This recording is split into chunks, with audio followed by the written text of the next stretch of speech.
Hey, you guys, good puppies. Hi, my name is Shawn Riley. I'm an animal behaviorist. I live in Tualatin, Oregon. Dogs are simple. Dogs are easy. Dogs are perfect. We're the ones that have the issues and the problems. If our dogs are exhibiting unwanted behaviors, then it's because of miscommunication. It's because of our failures, not of theirs. It's because of my failure to, one, communicate with them in a language they understand, or failing in my established and maintained position of trust, respect, and authority with them that gives me the right to ask them to follow my rules and my commands. It all started when I was a baby, actually. Throughout my whole life, we lived in a zoo, basically. They all had horses and dogs and cats and multiple animals. And my mom made my father pick up a skunk off the road one time that somebody had hit, and it sprayed him, and she made him carry it home in a box on the road, not get back in the car. That's my mother. That's where I came from. And all of us kids were fortunate enough to be able to grow up and live in a family like that. Dogs were always outside. They came in, they traveled with us though. Anywhere we went, the dogs went too. I would take them to the park and train them there. I was teaching them things at that time, like running straight toward me and stopping and dropping immediately, running away from me and stopping and dropping, and then doing a down and a sit, and just fun command stuff. And people saw that and they loved it, and they'd never seen anything like it before, really. So they started asking me about it, and I got pretty inundated, and I said, I can't do it anymore. And they said, well, how about if we pay you? And so that's where it came from.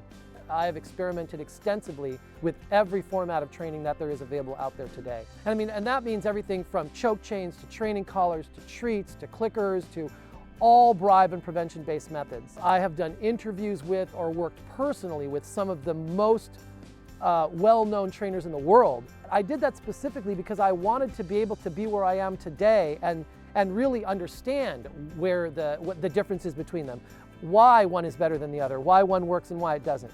What I've found is that in all of those ways, there's only one way that ensures the happiest, healthiest, best behaved dog possible. There's only one way that allows us to have the results that we've been able to achieve, and that is the ability to have dogs out loose together 24/7, 365, with almost no supervision all the time, and having them happy, healthy, and well behaved. And that is by doing it the dog way. My name is Teresa Farrell, and my current dog is Mauser. Shawn worked with me one day on the barking in the car, and he didn't bark in the car anymore, which was awesome. I always felt like with Panzer, this was his second home, to the point where I actually had it changed at my will if something had happened to us, that my dog would come here. Shawn loved him like he was his own. I trusted him like I trusted nobody else, and I'm really picky. So he's really great, and my dogs have had nothing but positive experiences here. Well, actually, this is our second round with Shawn. My vet recommended Shawn for behavior, but also to train us. That's the big thing, is training us. I mean, she would stay, she would listen, she wouldn't run away or anything like that, but she was not the calm dog that she is right now, because I'm more confident in what I'm doing. And she knows that I'm in charge, and that Shawn's methods work. Encourage anybody to give Shawn a call, especially a dominance behavior issue. That's where they should be. I have dogs who people have failed with, and they have gotten rid of the dogs or been bitten themselves out because they didn't go see him. He teaches you the pack mentality and how you have to be the boss. And the dogs learn that, and they respond well.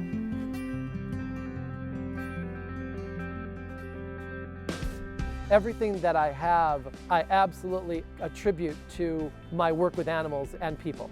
Everything that I do out there is dependent on my consistency and helping people to understand how to truly get to that stage and that follow through, that really being committed to continuing until they get it, because these are new philosophies, and new techniques don't come easy. It takes muscle memory to do it. I would say if there was one single factor that I would be forced to say was the most important, was our ability to understand animals are perfect. They learn by instinct. They follow by instinct, and that any inconsistencies or any issues or problems we have with them is our mistakes, not theirs. That's probably the number one most important thing.